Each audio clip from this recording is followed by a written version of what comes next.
how Lara explored, and also the underwater. Right, we're just gonna get to see a piece of this right here. This is so cool. So I think that's really important is that since we're showing Lara being the most confident, the most capable she's ever been, we have to make sure we're upping the stakes in every other part of the gameplay. So when you ask about traversal, yes, the world now is pushing back even more. The world is always a character in the Tomb Raider games. And so the world is protecting its secrets, so it's going to make it even more challenging for us. There's a little bit of a, how am I going to get up there? You've got the rappel, you've got the wall run, you've got the swing. So these are all things that add a layer of difficulty to the exploration of the traversal. And now she's fighting like eels? Absolutely. Well, if you're gonna, so our fans have been asking us for swimming. It's one of the things that was always a hallmark of the previous Tomb Raider games, the classic ones.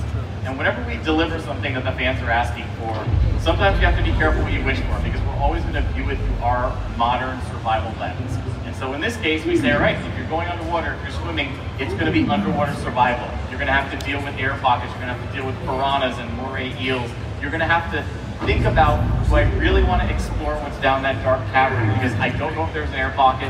It might be a hidden tomb, it might be a reward, it might just be my death waiting. And this is all going back to the world, pushing back addiction, because she's so deaf now, right? Absolutely. The world has these hidden pockets of secrets. It protects the truth, and Lara's one of the few people in the world that has the skills and the will to actually go and survive in those areas in order to discover the truth. You actually could run out of air and then be stuck under there and die forever. That's very cool. Absolutely. Okay, so right now, are we going to see one of the tombs that are going to be in the game? Yes, this is absolutely the entrance. So what Lara's doing here is she was talking about half the time. Yeah, good segue. So what Lara's doing here is she is unraveling a mystery, and she knows that Trinity is hunting for this relic, and Lara wants to find it first. And this is to Dan's point when he was talking about Lara, really being on this journey where she feels like she's the only one that can take the fight to Trinity, the only one that can defeat them. That's actually going to lead to her being a little bit more like aggressive and making a rash decision that's going to trigger the Maya apocalypse. Yes. What are some of the new gameplay systems that are most excited for people to try out? What are the most successful, and what are the gameplay systems you're most excited about? The gameplay system I'm most excited about is I would say the underwater is one of the things, because not only you see it here is about survival and anything, but there's moments there of full exploration. It's scary, but it's full exploration. It's very open, and you can explore. Also, all the system of the hidden city, all the interaction that you have with people, it provides a certain depth to the character you've never seen before, with interacting with all these people and learning about the culture and learning about the world. Because this is going to be the most Tomb Raiding of all the Tomb Raiders of the origin story, and that was important for us because that was the trajectory. So going and finding your first living tomb, that is something very special. And I also love the combat, because we really, again, if Lara's going to be at the height of her experience, at the height of her skills, we have to make sure that we're upping the challenge for the player. And so you are starting with a Lara that's very capable, very calculating, but Trinity are outgunned, outnumbered. They have better tactics. They're bringing their A game to try and make the Maya apocalypse happen, so they can shape the world in their vision. So Lara has to use a lot more tactics, and so we really increase the number of stealth options at your disposal, the number of assault options at your disposal.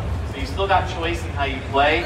And one of the things I'm most excited about is, in previous games, if you were in stealth and then you got found, you go into assault and the enemies always knew where you were. You could not get back into stealth, so we've completely overhauled it so that the enemy AI will eventually give up looking for you. So you can hide up in the trees, you can evade them for long enough that they will then go back to their normal patrols, and then you can re-engage on stealth. And the jungle is the perfect environment for that, because you see it's so lush, all these, high grass and hides in the trees. You guys climb up there, and then I even saw one point where she climbs up and has to traverse over a long log and then jump down on her.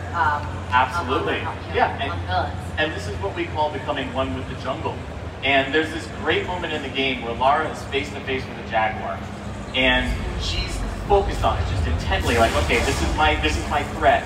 And meanwhile, another jaguar is sneaking up behind her and it gets to jump on her. And she learns this is how the jungle operates. And so from then on, Lara becomes the jaguar woman.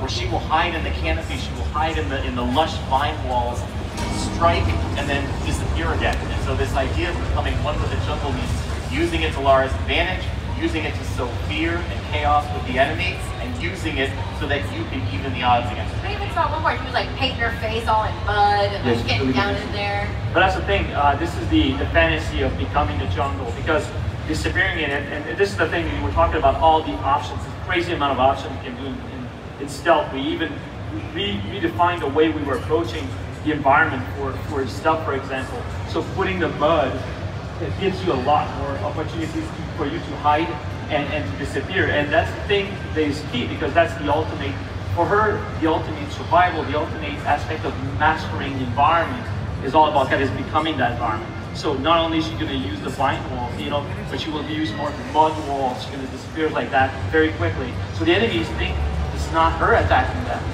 It's the world, it's the jungle. The animals go crazy, they start screaming, the monkeys go, ah, ah, ah. So all this, the people are just, Treaty doesn't know. They're like, what the hell is that? And that what every